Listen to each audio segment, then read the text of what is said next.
Hi. I'm employee 51903. More importantly, my name is Matt. I'm the weird guy that works on the 4th floor and wears all the crazy T-shirts. I'm Emily Ruth Jones. A lot of people call me that because my grandmother's name is Ruth. Oh, they just call me C. Brown. I'm the hall monitor. Speedy. Frenchie. Flocko nickname. The nice thing about working here is that my CEO, the guy in charge of this company of 30,000, knows that my name is Matt. I'm on the 4th floor, and I wear crazy T-shirts.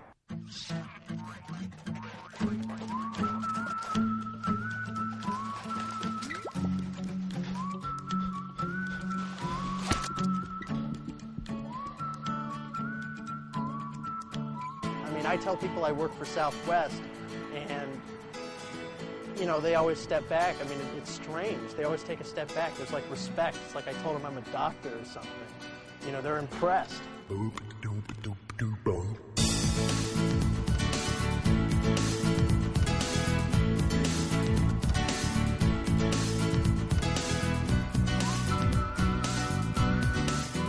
know, they say it's undefinable for a reason. It's this amazing esprit de corps. It's not like I go to work with a couple of people that I kind of know a little bit. I go to work with my friends. Oh, yeah. Yeah, we play golf together and stuff. Yeah. Softball, barbecue, drink beer. I love it. I can't stand it. I love Southwest Airlines. How does an airline love you? And how can you love an airline? How do you love handing out peanuts? How do you love flying a plane? Well, I guess you could love flying a plane. What is it that keeps people coming to work happy every day?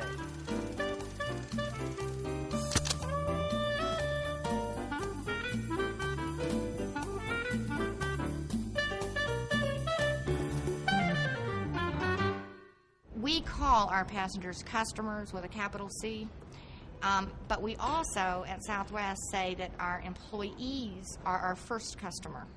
Our passengers are our second. My question has always been, if your employee is not happy, how can they put on that happy face and deliver customer service? I mean, it just isn't going to happen. We have always felt that a company, a business, is much stronger if it's bound by love rather than by fear. Good to see you about love. Hey. Thank you for blessing me. Thank you for blessing me, too. We smile because we want to, not because we have to.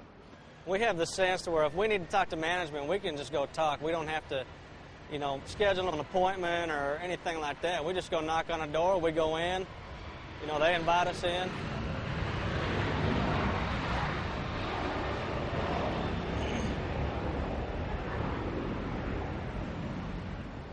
Don't worry, just another on-time departure.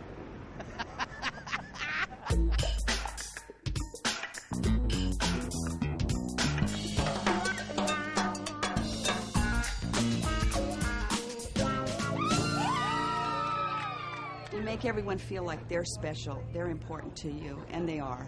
Well, we love our customers. They pay our bills. But more than that, we love what we do. Well, we want to make sure that customers are happy, no matter, even if their flights are delayed. Thank you very much. Let me get your boarding card. Have a nice flight. All righty. We try and transfer that love of what we do and our love for one another over to our customers. It's not a secret. Again, it's treating people the way I'd like to be treated. And I have found that the vast majority of the time, that in turn makes the customer happy. I'm going to say something that they all want to hear, which is they want to get to the destination, and I'm going to get them there. All righty, folks, so once again, welcome to the show.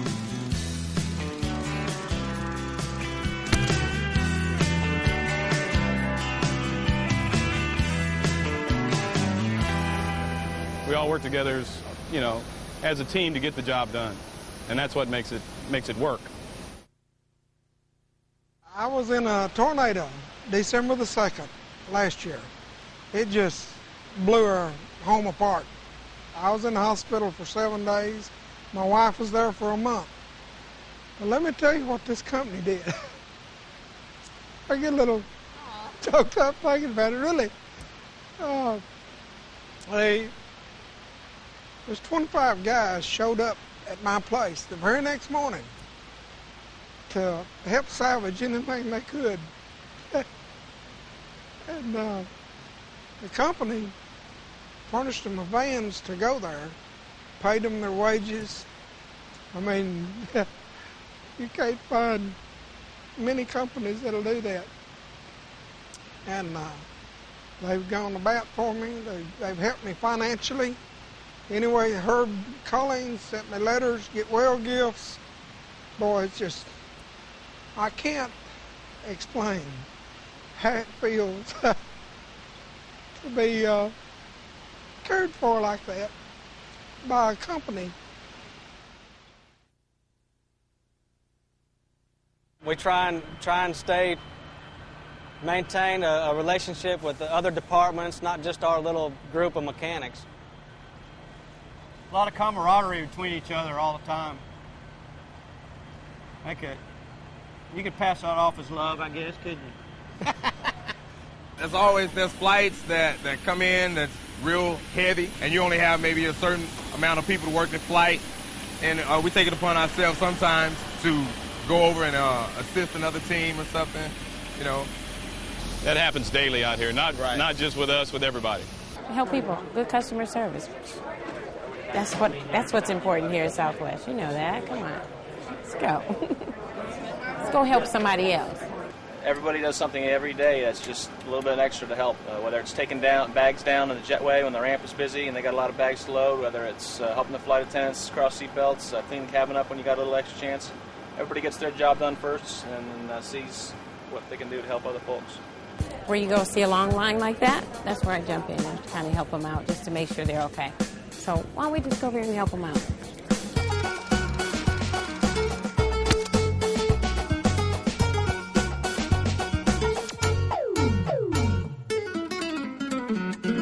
I mean, getting the right people at the beginning, of course, is extremely important.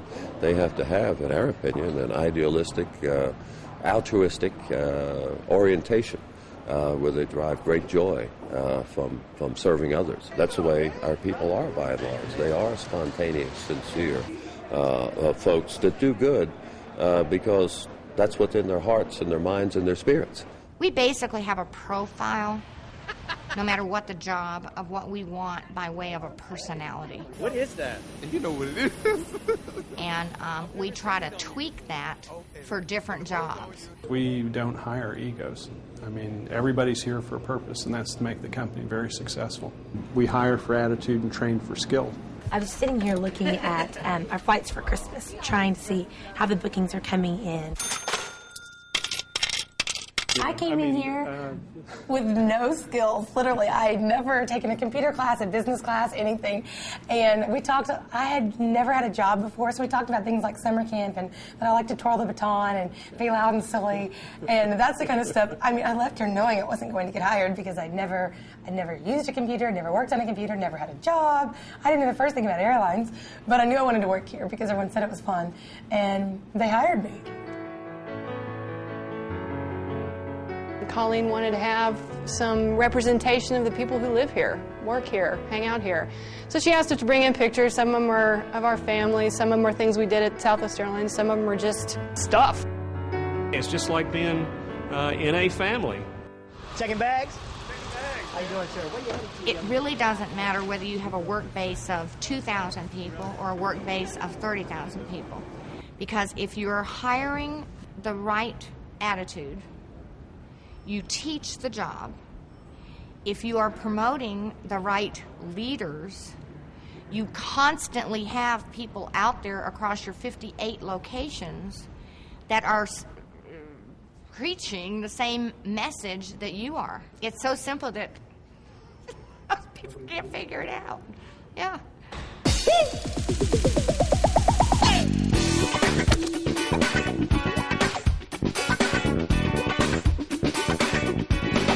The words power should only be used in connection with weightlifting and boats.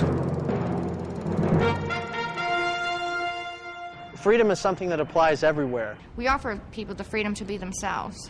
It produces a marvelous elixir insofar as a great place to work, but also a great customer service organization. They also give you the freedom to be yourself at work. It's not a template. You don't come to work and they go, woo! You're free! Freedom, it's the freedom to make a mistake, I guess. The freedom to own up to it. The freedom to be yourself. My job, which is not really a job because I enjoy it so much, is to liberate people.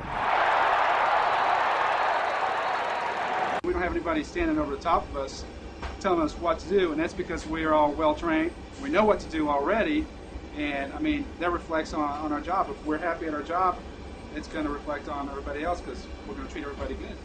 You know, we really do work hard around here. We ask a lot of each individual. Well, on busy days, this is all we do. This is as fun as it gets. We want them to relax, to be themselves. Oh, steak and eggs. I can do that. Use humor if they're comfortable with it. My steak. And, you know, really do what suits them. Yes, with steak and eggs, sir. Here's part of it. Don't laugh at it. You got to eat it. They give us guidelines to go by through training, but ultimately the decision's up to us. They never say, this is what you should or shouldn't do. They tell us, in your opinion, do what you think is great for the company.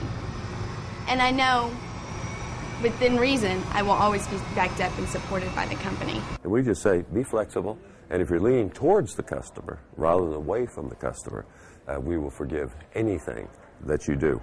They should feel comfortable to make a decision because it's the right decision to make for a customer, even if it violates a policy or procedure. Flight 136 is going to be out of gate number 3 on the A concourse. Some years ago, I was asked at a meeting of analysts, and when I was describing how Southwest Airlines functioned, and somebody in the audience said, but how do you keep control? And I said, never had control, don't want control. That one's good. Ready to go. It's a relaxed environment to work in. We don't have to rely on somebody else telling us if something's bad. We know whether it's bad or not. And that way we can take care of it ourselves without having to go through different channels. They let us use our experience quite a bit. I mean, there's rules we follow, but we follow them because of a respect for the company. Kind of like an honor thing. I think in order to lead effectively, you have to be humble, number one. You have to completely submerge any egotistical impulses that you have. The fundamental truth is that, of course, Southwest Airlines is not a product of one individual or one individual's philosophy or one individual's lifestyle. Southwest Airlines is a product of a great agglomeration of individuals, all combining to create a significant culture. And that culture will persist whether I'm here or not. It's freedom, baby. We're talking about it. We're doing it. Don't ever use that, okay? Another day in the trenches here at Southwest Airlines. I may have been there at the beginning, but that was just happenstance. That was just fortuitous. And our people are the ones that have made Southwest Airlines successful. I think the people make it special. The people I work with. The people. People. Just give me that hug. Just pull me in and just hug me. It's a basic philosophy, but obviously a successful one. It's so simple that you can't figure it out. Yeah.